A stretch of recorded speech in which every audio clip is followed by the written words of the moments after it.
Selamat bertemu lagi Ibu Bapak dan Saudara semua. Shalom.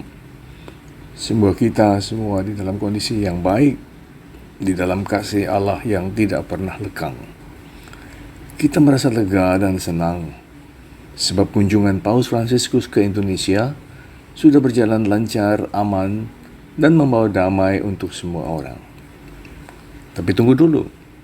Di tengah pemberitaan tentang kunjungan Paus ke Indonesia, ada sebuah berita bahwa Densus 88 berhasil menangkap 7 orang yang punya niat dan rencana untuk membunuh Paus dan mengacaukan semua acara yang sudah disusun. Kita mendengarnya setengah tidak percaya. Kok ada sih orang yang punya hati sejahat itu? Ya, yang seperti ini bisa saja terjadi. Sebab iblis masih punya kesempatan untuk menjerat dan menyesatkan manusia. Pernahkah Anda mendengar berita tentang rencana pembunuhan terhadap Paus Yohanes Paulus II oleh seorang pemuda Turki beberapa puluh tahun yang lalu? Mehmet Ali Atza, seorang pemuda Turki pada masa itu, berencana untuk membunuh Paus Yohanes Paulus II pada tanggal 13 Mei 1981. Rencana pembunuhan itu dapat digagalkan, namun Paus sempat terluka karena pisau yang ditikamkan di perutnya dan harus dirawat beberapa hari di rumah sakit. Mehmet sendiri akhirnya divonis selama 19 tahun di Italia. Selama mendekam di dalam penjara, Paulus Yohanes II mengunjungi dia, memeluk serta mengampuninya. Akhirnya apa yang terjadi? Mehmet menjadi seorang penganut Katolik. Dia dibebaskan dari penjara pada tanggal 18 Januari 2010. Saudara, di dunia ini memang terdapat orang-orang dengan hati dan pikiran yang beraneka ragam. Ada saja orang-orang yang baik dan suci hatinya menjadi sasaran kejahatan dari mereka yang punya hati yang jahat.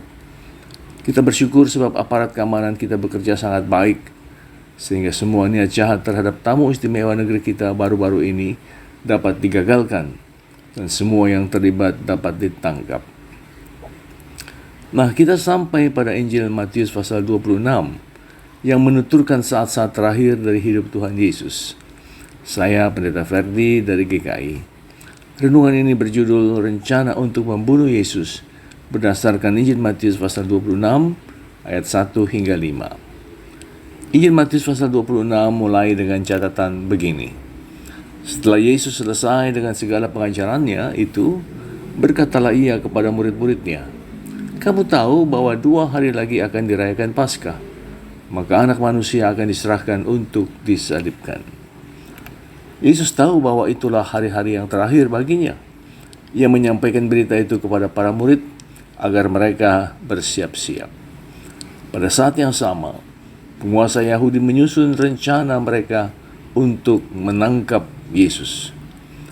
Yusuf Kayafas adalah imam besar yang menjabat pada masa itu. Sayangnya hanya sedikit info yang kita ketahui tentang Kayafas. Pada zaman dulu, jabatan imam besar merupakan warisan yang dipegang seumur hidup.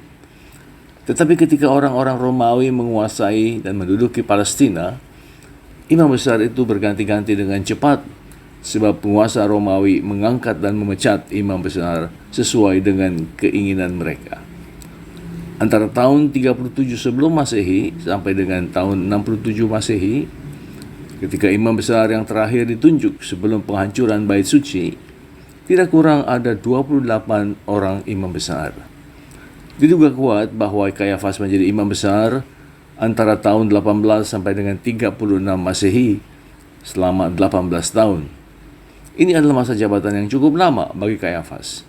Sudah pasti dia memakai segala cara untuk mengambil hati pihak penguasa Romawi sehingga ia tetap dipercaya menjadi imam besar untuk masa yang cukup lama.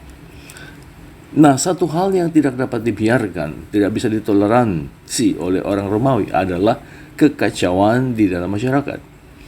Andaikan ada kerusuhan di Palestina, sudah pasti Kayafas kehilangan jabatannya sebagai imam besar. Pada masa perayaan Paskah, suasana kota Yerusalem selalu rentan dan rawan, karena kota itu dipadati oleh orang-orang Yahudi yang datang dari segala penjuru untuk merayakan Paskah. Yosefus menceritakan suatu kejadian ketika sensus penduduk dilaksanakan. Gubernur pada masa itu adalah Sestius. Ia merasa bahwa Kaisar Nero tidak tahu pasti jumlah orang Yahudi yang ada di Palestina atau di Yerusalem, dan persoalan apa yang mereka timbulkan terhadap setiap gubernur yang diberikan kepercayaan untuk memerintah di sana.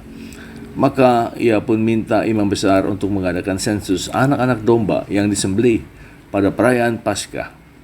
Yosefus bercerita lebih lanjut. Satu kelompok orang yang tak kurang dari 10 orang harus membawa 1 ekor hewan kurban. Karena tidak dibenarkan oleh hukum Yahudi, mereka merayakannya sendiri-sendiri. Banyak dari antara mereka merupakan kelompok yang terdiri dari 20 orang. Di dalam sensus itu didapati bahwa jumlah anak domba yang disembelih ada sebanyak 256.500 ekor. Jadi jumlahnya 1/4 juta ekor lebih sedikit.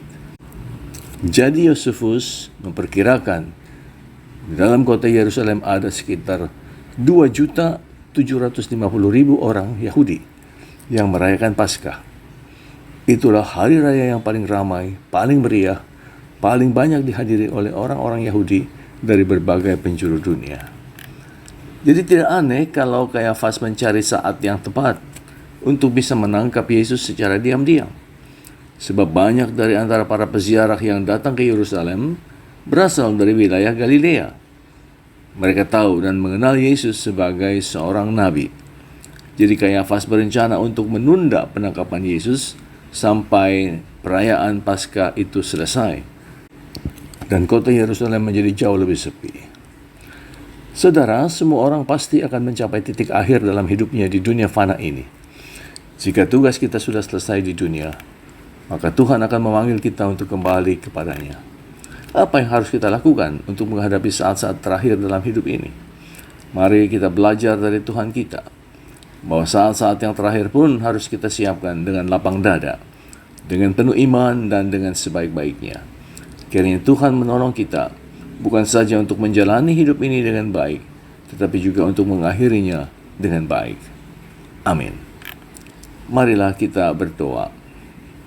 Dalam nama Bapa, Anak, dan Roh Kudus, kami bersyukur atas firman yang sudah kami dengar dan renungkan, ya Tuhan. Kami sadar bahwa hidup kami di dunia fana ini akan berakhir suatu waktu nanti. Ajar kami menjalani hidup ini dengan sebaik-baiknya, tetapi juga untuk mengakhirinya dengan sebaik-baiknya. Saat ini kami terus berdoa untuk mereka yang lemah dan sakit. Berilah kekuatan, iman, dan pengharapan kepada teman, saudara, kekasih kami yang sedang sakit. Berkati semua obat yang dimakan dan diminum.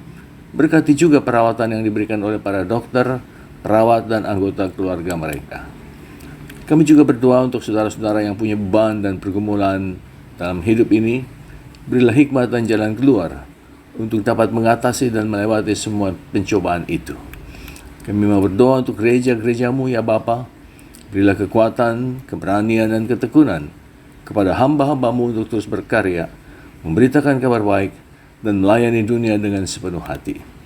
Kami mendoakan pemerintah kami di dalam menghadapi masa transisi dari pemerintah yang lama kepada pemerintah yang baru. Jauhkan segala bencana dan mara bahaya. Biarlah peralihan kekuasaan itu berjalan mulus dan lancar. Ya Tuhan, dengarkanlah doa kami. Demi Kristus kami berdoa. Amin. Saudara, jika Anda merasa renungan ini bermanfaat, Anda boleh membagikannya kepada orang lain, dan Anda tidak perlu minta izin dulu pada saya. Tuhan memberkati saudara.